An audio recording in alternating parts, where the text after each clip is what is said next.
நானும் ஒரு ஒரு கொஞ்சம் வருஷத்துக்கு முன்னாடி சிங்கிளாவே இருந்துக்கலான்னு யோசிச்சவன் தான். அப்படியே மிங்கலானே அப்படின்னா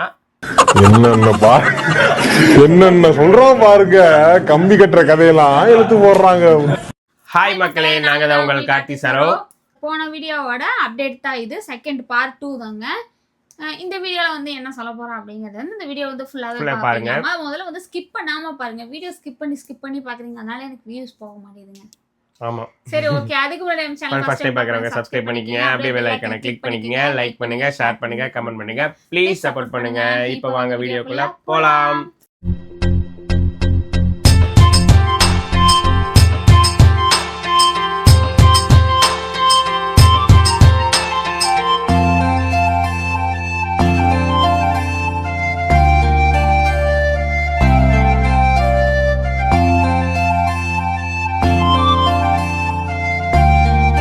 ஸோ செகண்ட் மேரேஜ் பண்ணதை பற்றி தப்பா இல்லையா ரைட்டாக நீங்கள் கேட்டதுக்கு வந்து போன வீடியோவில் பார்த்துருப்பீங்க. அக்கா, அதாவது சரோ அக்கா உங்களுக்கெல்லாம் ரொம்ப ஃபீல் பண்ணி ரொம்ப எமோஷ்னலாக நிறைய விஷயத்த சொல்லிட்டாங்க. நான் பக்கத்தில் இருந்துக்கிட்டு மண்டை ஆடிட்டு இருந்தேன். நீங்கள் பார்த்துருப்பீங்கன்னு நினைக்கிறேன். நான் எதுவும் சரியாக பேசல. ஸோ இந்த வீடியோவில் வந்து நான் வந்து அந்த மாதிரி எமோஷ்னலாக ரொம்ப சென்டிமெண்டலாக பேசலைங்க. செம்ம ஜாலியாக பேசுகிறேன்.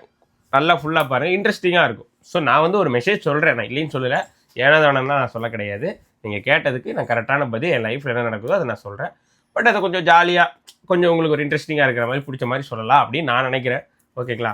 ஸோ அதை பற்றி எப்படி சொல்கிறேன்னு கேளுங்க. ஸோ செகண்ட் மேரேஜ் பண்ணுறது தப்பா இல்லையாங்கிறத நீங்கள் கேட்டீங்க. தப்பே இல்லைன்னு நாங்கள் போன இதுலேயே சொல்லிட்டோம். ஸோ இப்பவும் சொல்கிறேன், தப்பே இல்லை. ஏன் தப்பு இல்லைன்னு சொல்கிறேன் அப்படின்னா, நிறைய ஃபர்ஸ்ட் மேரேஜ் பண்ண லைஃப் நாங்கள் நிறைய பேர்த்த பார்த்துருக்கோம். ஸோ அவங்க எப்படி இருக்காங்க அப்படின்னு. ஸோ செகண்ட் மேரேஜ் லைஃப் இருந்து கல்யாணம் பண்ணவங்களும் இப்போ எப்படி இருக்காங்க அப்படிங்கிறதையும் பார்த்துருக்கோம். ஸோ அதனால் வந்து ரெண்டையும் நாங்கள் கம்பேர் பண்ணி எங்களுடைய பாயிண்ட் ஆஃப் வியூ நாங்கள் சொல்கிறது நிறைய மோஸ்ட்லி ரெண்டு பேர் ஃபேமிலியுமே எப்படி அவங்க கல்யாணத்துக்கு அப்புறம் நல்லபடியாக ஜாலியாக கொண்டு போகிறாங்கங்கிறது தான் விஷயமே. அதுதான் நம்ம கரெக்டாக ஃபாலோ பண்ணுமே தவிர, ஃபஸ்ட் மேரேஜ் பண்ணாங்க, செகண்ட் மேரேஜ் பண்ணாங்க, தேர்ட் மேரேஜ் பண்ணாங்க, 4th 5th 6th அதெல்லாம் எவ்வளோ வேணாலும் பண்ணுங்கள். அதை பற்றி வந்து அது அவங்களுடைய சுய விருப்பம். அதை வந்து என்ன நீங்கள் கேட்குறக்கும் ரைட்ஸ் கிடையாது, உங்களை நாங்கள் கேட்குறக்கும் ரைட்ஸ் கிடையாது. ஸோ அது அவங்களுடைய முடிவு, அவங்களுடைய சிச்சுவேஷன், அவங்களுடைய பேக்ரவுண்டில் என்ன பிரச்சனை இருந்திருக்கும், என்ன விதமான பிரச்சனைகளை ஒரு தப்பான விஷயத்தை அனுபவிச்சிருப்பாங்க, நடந்திருக்கலாம், எல்லாமே போக அவங்களுக்கு ஒரு கரெக்டான முடிவு இப்படி போய்கிட்டா அந்த வழியில் போனோம், இனிமேல் நம்ம லைஃப் நல்லாயிருக்கும் அப்படின்னு நினச்சி எடுக்கிற டிசிஷன் தான் இந்த marriage life, second marriage life எல்லாம். ஸோ அந்த மாதிரி நடக்கிறதுக்கு சில பேர் வந்து குழந்தைகளுக்காக வந்துட்டு வாழ்கிறவங்களும் இருக்காங்க. அப்புறம் குழந்தைகளுக்கு அப்புறம் வந்து நம்மளுக்குன்னு ஒரு லைஃப் வேணும். அவங்க இப்போனா பொண்ணாக இருந்தாலும் பையனாக இருந்தாலும் வந்து ஒரு காலகட்டத்தில் வந்து அவங்களும் படித்து முடித்து அவங்களும் வேலைக்கு போவாங்க. அவங்களுக்குன்னு ஒரு லைஃப் பார்ட்னர் வருவாங்க. அப்போ அவங்க லைஃப்பை பார்த்துட்டு இருப்பாங்க. அப்போ வந்து நம்ம தனியாக தான் இருப்போம். அந்த சூழ்நிலை வந்து ரொம்ப கொடுமையாக இருக்கும். தனிமைங்கிறது பார்த்தீங்கன்னா ரொம்ப ஒரு கொடுமையான விஷயம். அதை அனுபவிச்சுட்டு இருக்கவங்களுக்கு சரி, அனுபவிச்சவங்களுக்கும் அதோட வலி வந்து தெரியும். அது ரொம்ப என்ன சொல்றது, ரொம்ப வலிக்குங்க இந்த இடத்துல அந்த தனிமை. ஆனால் நிறைய பேர் சொல்லுவாங்க, தனிமை லவ்வர், செல்ஃப் லவ்வர், எனக்கு ரொம்ப தனிமையாக இருக்கிறதாங்க எனக்கு ரொம்ப பிடிக்கும், யாரோட தொந்தரவுமே இருக்காது. ஸோ நான் வந்து தனியாக இருக்கிறது வந்து என் லைஃப்லேயே ரொம்ப நான் ஜாலியான விஷயமா நினைக்கிறேன் அப்படிங்கிறதும் நிறைய பேர் சொல்லியிருக்காங்க. நிறைய செல்ஃப் லவர் இருக்காங்க, எனக்கு தெரியும். இந்த வீடியோ பார்க்குறவங்களே நிறைய செல்ஃப் லவர். தனியாக இருந்தால் தாங்க எனக்கு பெஸ்ட்டாக இருக்கும் லைஃப்பில். ஒரு பார்ட்னர் சேர்ந்துட்டாலே அது எனக்கு செட் ஆகாது. அவங்க ஒன்று சொல்லுவாங்க, அதை நான் கேட்கணும், நான் ஒன்று சொல்லணும், அதை நீங்கள் கேட்கணும், இதனால் எனக்கு பிரச்சனை வரும், இதனால் வந்து எனக்கு வேண்டாம், நான் தனியாகவே இருந்துக்கிறேன், சிங்கிளாகவே இருந்துக்கிறேன் அப்படின்னு சொல்லிட்டு நிறைய பேர் இருப்பாங்க. நானும் ஒரு கொஞ்சம் வருஷத்துக்கு முன்னாடி சிங்கிளாகவே இருந்துக்கலான்னு யோசிச்சவன் தான். அப்படியே மிங்கலானே அப்படின்னா அது அப்படியே அதே மாதிரி யோசனை இருக்காது அல்லவா? ஸோ நாள் போக போக இந்த மாதிரி ஒரு விஷயம் புதுசாக ஒரு ஆளை பார்க்குறப்போ, அவங்களோட லைஃப் நம்ம கேட்குறப்போ, ஸோ இந்த மாதிரி இருக்கிறவங்க இருக்காங்க, ஸோ நம்ம அவங்கள ஒரு லைஃப் சேஞ்ச் பண்ணி விடுவோம். ஸோ நம்ம வந்து ஒரே டிசிஷனில் இருக்க வேண்டாம், நம்ம அவங்களோட லைஃப்குள்ளே போகிறப்போ அவங்களோட வாழ்க்கை மறுபடியும் நல்லா இருக்க வாய்ப்பு இருக்குது. இப்போ வரைக்கும் எவ்வளோ கஷ்டப்பட்டாங்களோ, நம்ம உள்ளே போனதுக்கப்புறம் அவங்க லைஃப்பில் நல்லா இருக்க போகிறாங்க அப்படின்னு நம்ம முடிவு பண்ணி எடுத்தது தான் இந்த மேரேஜ். ஸோ நான் உள்ளே வந்தேன், எனக்கு நிறைய விஷயங்கள் இழந்திருக்கலாம், இப்போவும் இருந்திருக்கலாம், அதை பற்றி நான் யோசிக்கல. பட் நல்லா இருக்காங்க, சரோ நல்லா இருக்கான், ஃபேமிலி நல்லா இருக்குது அப்படின்னு யோசிக்கிறப்போ நான் இழந்ததெல்லாம் ஒரு பெரிய விஷயமாவே நினைக்கல. எனக்கு இது லைஃப் நல்லா இருக்குது, அவங்களோட லைஃப் நல்லா இருக்குது, ஸோ ஸ்மூத்தாக லைஃப் போயிட்டுருக்கு அப்படின்னு சொல்லி நாங்கள் முடிவு பண்ணது. பசங்களுக்கு பார்த்தீங்கன்னா அப்பா பாசம் இல்லாமல் போயிடும்.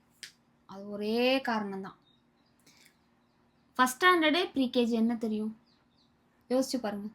எப்படி தெரியும்? 4 வயசு. அம்மா அம்மா என் பாசம் இருக்கும் எப்பவுமே. அப்போ அந்த வயசுல வந்து அந்த வயசுல இருந்து ஒரு ஏஜ் வரைக்கும் வந்து அப்பாங்கிற பாசம் இல்லாம இருந்ததுன்னா, அதை யோசிச்சு பார்த்தாலே வந்துட்டு ஆ எப்படி? ஆ நாளைக்கு வந்து நம்மள வந்து கேள்வி கேட்கக்கூடாது. அது என்ன ஸ்கூல்லயோ, காலேஜ்லயோ அவங்க பேரண்ட்ஸ் வரப்போ, அம்மா, அப்பா எல்லாரும் வருவாங்க. அம்மா மட்டும் இப்போ நெறைய பேர் இருக்கீங்க. நெறைய பேரண்ட் இருக்கீங்க. நான் இல்லைன்னு சொல்ல கிடையாது. இருந்தாலும் நான் என்னோட பாயிண்ட் ஆஃப்ல யோசிச்சது அது ஒண்ணு மட்டும் தான். அப்போ வந்துட்டு ம் என்ன சொல்றது? விட்டுட்டு போயிட்டா, குழந்தைங்கள விட்டு அது இப்படிதான் சொன்னாங்க. அந்த மாரி வார்த்தைகள் கேட்டு, கேட்டு, கேட்டு, கேட்டு நைட்டெல்லாம் நான் தூக்கம் வராம அழுத காலமெல்லாம் இருக்குங்க. கடவுளே! முருகா! என் குழந்தைங்கள எனக்கு சேர்த்துரு, சேர்த்துரு, சேர்த்துரு, சேர்த்துரு, சேர்த்துருன்னு அழுகாத நாளே கிடையாது. சோறு திங்காமலாம் நான் வந்து தூங்கியிருக்கேன். அப்படி நான் அழுது என்னோட ம் நான் அழுதது வந்து அந்த கடவுளுக்கு கேட்டுருச்சோ என்னமோ எனக்கு தெரியல. எதிர்பார்க்காத சமயத்துல தான் நாங்க ஒரு முடிவு எடுத்திருந்தோம். நம்ம போய் கேட்கலாம், குடுக்கலைன்னா பார்த்துக்கலாம் அப்படிங்கிற ஒரு முடிவுல நாங்க இருந்தோம். ஆனா வந்து நாங்க அந்த முடிவு எடுத்து பேசுற அந்த அன்னைக்கு நைட்டு அடுத்த நாள் காலையில பார்த்தீங்கன்னா, ஃபர்ஸ்ட்டு வந்து 2 பேரும் சேர வரல. ஒவ்வொருத்தனா தான் வந்தாங்க. வந்துட்டாங்க. அதுவே எனக்கு வந்து கோடி ரூபா குடுத்த மாரி இருந்தது. அத விட ரொம்ப சந்தோஷம் பார்த்தீங்கன்னா வந்து எங்க அத்தை. ஆமா. எங்க அத்தையெல்லாம் வந்துட்டு உண்மையாலுமே வந்து நெறைய சொல்லிக் குடுத்தவங்களா இருக்காங்கங்க. என்ன சொல்றது? ஒருத்தவங்க வந்து நல்லா வாழக்கூடாது. நல்லா வாழ்ந்துட்டா வந்து எப்படியாவது கெடுக்கணும் அப்படின்னு சொல்லிக் குடுத்தவங்களா இருக்காங்கங்க. அப்படியெல்லாம் சொல்லிக் குடுத்தனால என்னத்த கண்டுட்டாங்க? அவிங்களுக்கே தெரியும். தனக்கு எப்படி என்ன நடந்திருக்குதுன்னு வந்து அவிங்களுக்கே தெரியும். அ அப்படியெல்லாம் சொல்லிக் குடுத்து, எங்க அத்தை வந்து வீட்ல அது என்கிட்ட எதையும் ஓப்பனா பேச மாட்டாங்க. இவருகிட்ட பேசி, இவரு வந்து என்கிட்ட சொல்லுவாரு. அதெல்லாம் வந்து என்ன சொல்றது?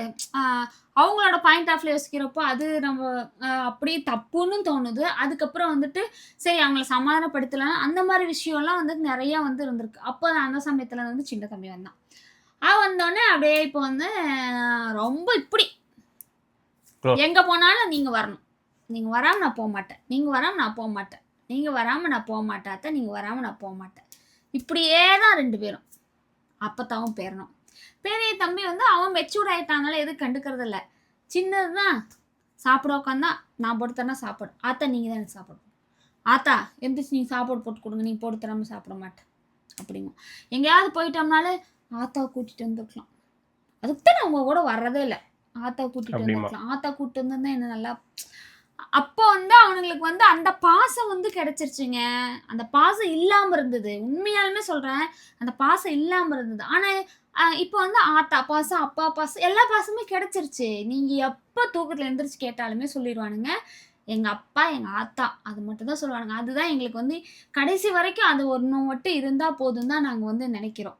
ஸோ வந்து அந்த அண்டர்ஸ்டாண்டிங்கிறது வந்து எங்கள் ஃபேமிலிக்குள்ளே ரொம்ப வந்து அட்டாச் ஆயிடுச்சு. நானும் தம்பிகளாக இருந்தாலும் சரி, ஸோ தம்பிகளும் அம்மாவாக இருந்தாலும் சரி, ஸோ அம்மாவும் சராவாக இருந்தாலும் சரி, அந்த மாதிரி ஒருத்தருக்கு வந்து நல்ல அண்டர்ஸ்டாண்டிங். ஸோ இவங்க இப்படித்தான் அப்படின்னு சொல்லி அவங்களுக்கு புரிஞ்சுக்கிச்சு. ஸோ அதுக்கு தகுந்தாப்புல வந்து லைஃப்பை கொண்டு போயிட்டு இருக்கனால ஒரு சண்டை சச்சரவு எந்த பிரச்சனையாக இருந்தாலும் உடனே வரும், ஆனால் உடனே அது போயிடும், காணாமல் போயிடும். அந்த மாதிரி தான் பெரிய சண்டைக்கு போய் அது இதுன்னு சொல்லுவோம் அப்படியெல்லாம் எதுவுமே எனக்கு ரொம்ப, அதாவது நாங்கள் 5 பேர் இருக்கோம் எங்கள் வீட்டில். ஸோ நாங்கள் 5 பேரும் பார்த்தீங்க அப்படின்னா ஒருத்தருக்கு ஒருத்தர் அவங்கவுங்க வேலையை செஞ்சுக்குவோம். நீ எந்த வேலையை சேர்ந்து ஏதோ ஒரு வேலையா, ஸோ எல்லோரும் கொஞ்சம் ஷேர் பண்ணி செஞ்சுக்குவோம். அந்த மாதிரி வந்து சின்ன சின்ன வேலையாக இருந்தாலும் சரி. ஏன்னா அம்மாவும் வேலைக்கு போகிறவங்க, ஸோ நானும் வெளியே வண்டிக்கு போயிடுவேன், ஏதோ ஒரு வேலைக்கு போயிடுவேன். தம்பியும் காலேஜ் போயிடுறான், சின்னனும் ஸ்கூல் போயிடுறான், சரவும் பார்த்தீங்க அப்படின்னா ஒர்க் போயிடுறாங்க. ஸோ இதனால் வந்து ஆளாளுக்கு எல்லா பக்கமும் போகிறனால எந்த வேலையாக இருந்தாலும் சரி, எந்த ஒரு முடிவாக இருந்தாலும் சரி, இந்த ஃப்ரீயாக இருக்க டைமில் உட்காந்து பேசி அதெல்லாம் பண்ணவும் எங்களுக்குள்ள ஒரு சண்டை சச்சரவு இல்லாமல் இந்த செகண்ட் மேரேஜ் லைஃப் ரொம்ப ரொம்ப ஸ்மூத்தாக அழகாக போயிட்டுருக்கு. மேரேஜ் கல்யாணமாக இருந்தாலும் சரி, செகண்ட் மேரேஜ் கல்யாணமாக இருந்தாலும் சரி, எப்படி நம்ம லைஃப் கொண்டு வரோமோ இந்த மாதிரியெல்லாம் கொண்டு போனோம் அப்படின்னா லைஃப்குள்ளே எந்த ஒரு சண்டை சச்சரவும் வராது அப்படிங்கிறதுக்காக தான் நாங்கள் இப்போ இவ்வளோ டீட்டெயிலாக சொல்லிட்டு இருக்கோம். ஓகேங்களா? பயமா இருக்கு, எனக்கு அந்த லைஃப் தேர்ந்தெடுக்க பயமா இருக்கு அப்படின்னு சொன்னா விட்டுருங்க.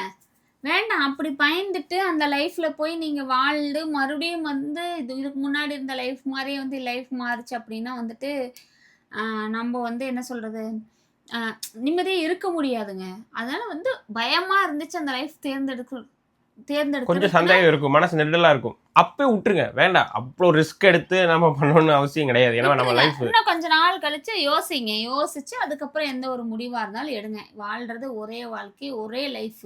அது நம்மளுக்கு பிடிச்ச மாதிரி வாழணும்னு எல்லாருமே நினைப்பாங்க. அதேதான். எனக்கு வந்து இந்த லைஃப் வந்து கிடைச்சது அப்படிங்கிறப்போ நான் ரொம்பவே சந்தோஷப்படுறேன். ஏன்னா அந்த அளவுக்கு வந்து என்னை அதான் என்ன சொல்லுவாங்க, ஒரு சொல்லுவாங்க, பொட்ட பிள்ளைங்க வந்து அம்மா வீட்ல வந்து எந்த அளவுக்கு கஷ்டப்படுறதோ, அந்த அளவுக்கு புருஷன் வீட்ல போய் நல்லா இருக்கும் அப்படின்னு சொல்லுவாங்க. சில பெண்கள் வந்து அம்மா வீட்ல வந்து ஜாலியா இருந்துட்டு புருஷன் வீட்டுக்கு வந்தா கஷ்டப்படுவாங்க. எனக்கு எப்படின்னா, ஆ இங்க அம்மா வீட்லங்கிறப்போ ரொம்ப சந்தோஷம் கிடையாது, ரொம்ப கஷ்டம் கிடையாது. ஒரு மீடியம் தான். ஸ்ட்ரிக்ட் இருக்கும். ஆ அந்த எப்படி பெரியவங்க வந்து எப்படி மரியாதை குடுக்கணும், அந்த மாரி நெறைய விஷயங்கள் சொல்லிக் குடுத்து, அந்த மாரி நெறைய விஷயங்கிறப்போ என்னன்னா, ரொம்ப ஜாலியாவும் கிடையாது, ரொம்ப இதாவும் கிடையாது. ஒரு மீடியமா தான் இருக்கும். அதுக்கப்புறம் அந்த அம்மா, அப்பா வீட்டு வாழ்க்கை அந்த லைஃப்லாம் விட்டுட்டு இந்த லைஃப்க்கு வரையில பார்த்தீங்கன்னா, கொஞ்சம் நல்லா இருந்துச்சு. அதுக்கப்புறம் போக, போக, போக, போக ரொம்ப ஸ்ட்ரகிள்ஸ் அதெல்லாமே ஃபேஸ் பண்ணி வந்தேன். ஆனா, அப்ப அறியாத வயசு. நெறைய விஷயங்கள் வந்து நடந்திருக்கு. அந்த வயசுல வந்து அப்போ வந்து எனக்கு சுயமா யோசிக்கிற அறிவு கிடையாது. அ கண நம்ம சொல்லுவோம், "கல்லானாலும் கணவன், புல்லானாலும் புருஷன், கணவனே கண் கண்ட தெய்வம்." அப்படிங்கிற மாரி இருந்துட்டேன் நான் உண்மையாலுமே. தம்பிகளும் பொறந்தானுங்க. எல்லாமே இருந்தது. எல்லாமே புடிச்சோம். அதுக்கப்புறம் அந்த லைஃப்ல நான் இல்ல. அந்த லைஃப் எனக்கு எனக்கு கடவுள் குடுத்தது அவ்வளோதான் அப்படிங்கிற ஒரு சிச்சுவேஷன்ல தான் இந்த லைஃப் வந்து எனக்கு வந்து கிடைச்சது. இப்ப இந்த லைஃப்ல என்னன்னா, அம்மா வீட்ல இருக்கிற மொத்த ஹாப்பினஸும், இங்க இருந்த மொத்த கஷ்டத்தையும் எடுத்துட்டு, இது எல்லாமே மூட்டை கட்டி வச்சு, இந்த பக்கம் வந்தா எப்படி இருக்கும்? அதாவது அங்க கிடைக்காதது, இங்க கிடைக்காதது எல்லாமே பார்த்தீங்கன்னா, எனக்கு இங்க கிடைச்சிருக்கு. ஒரு சந்தோஷமா இருந்தாலும், ஒரு அழுகையா இருந்தாலும், ஒரு பொருள் வாங்குறதா இருந்தாலும், நம்ம உரிமைய எடுத்துக்கிறதா இருந்தாலும், ஒரு ஹாப்பினஸ்ஸா இருந்தாலுமே பார்த்தீங்கன்னா வந்துட்டு, எனக்கு இங்க கிடைச்சிருக்கு. வெளியில அதிகமா சிரிச்சுட்டா வீட்டுக்கு போனா சண்டை. அப்பா, அம்மா கிட்ட அடி வாங்குவோம். வீட்டுக்காரர்ட்ட சண்டையாகும். அப்படின்லாம் நம்ம சொல்லுவோம் பார்த்தீங்களா, சின்ன பிள்ளையில எல்லாம். "ஏய் அதிகமா சிரிக்காதடி, சிரிச்சுனா வீட்ல போய் அடி வாங்குவடி" அப்படிலாம். அந்த மாரி இங்க நான் அதிகமா சிரிச்சாலும் என்ன வந்து, "நீ ஏன் சிரிக்கிறேன்னு?" கேட்க மாட்டாங்க. நான் அழுதாலும், "எதுக்கு அழுகுற? நான் இருக்கேன்னு சொல்றதுக்கு ஆள் இருக்கு." அ நான் எது பண்ணாலும் எங்க அத்தை, "ஏம்மா அப்படி பண்ண? எதுக்கும்மா அப்படி பண்றன்னு?" சொல்லி கேட்கறதுக்கு ஆள் இருக்காங்க. அம் ஏதாவது இது பண்ணா, "அம்மா ஏம்மா இப்படி பேசுறீங்கன்னு?" சொல்றதுக்கு எல்லாத்துக்கும் பண்றதுக்கு பசங்க இருக்காங்க. அப்ப எனக்கு வந்து என்னன்னா, ஃபுல்ஃபில் ஆன ஒட்டுமொத்த மாரி லைஃபே. சந்தோஷத்தையும் வந்து கடவுள் வந்து எனக்கு வந்து குடுத்துருக்காரு. கடவுளுக்கு நான் கண்டிப்பா நன்றி சொல்லிக்கிட்டே இருக்கேன். என் முருகனுக்கு வந்து நான் வந்து நன்றி சொல்லிக்கிட்டே இருக்கேன். எவ்வளோ நாள் அதுக்கு வந்து ஈடே கிடையாது. அந்த நன்றிக்கான இதே வந்து ஈடே கிடையாதுன்னு தான் நான் சொல்லுவேன். எனக்கு இந்த லைஃப் குடுத்ததுக்கு நன்றி முருகா, முருகா, முருகா, முருகா, முருகான்னு சொல்லிக்கிட்டே தான் இருப்பேன் நானு. எவ்வளவோ வந்து எங்க எங்க 2 பேரோட வாழ்க்கையில நெறைய பேர் வந்திருக்காங்க, போயிருக்காங்க. ஏமாற்றங்கள் எல்லாமே வந்திருக்கு. என்ன சொல்றது? எது சொன்னாலும் நம்பிருவோம், பழகிருவோம். அப்புறம் பார்த்தீங்கன்னா வந்துட்டு ஒரு ஏமாற்றம். அந்த மாரி எல்லாம் நெறைய விஷயம் நடந்திருக்கு. நடந்திருக்கு. நெறையவே நடந்திருக்கு. அதான் சொல்லும்போல முழிச்சுக்கிட்டோம் அப்டிங்கன்னு கூட நாங்க சொல்லிக்கலாம். ஆமா. ஏமாம்மா, இப்படிதாங்க இந்த நாங்க லைஃப் இப்படிதான் நாங்க கொண்டு போறோம். இந்த மாரி தான் இப்படி இருந்தா மட்டும் தான் நம்ம வந்து லைஃப் வாழவே முடியும்.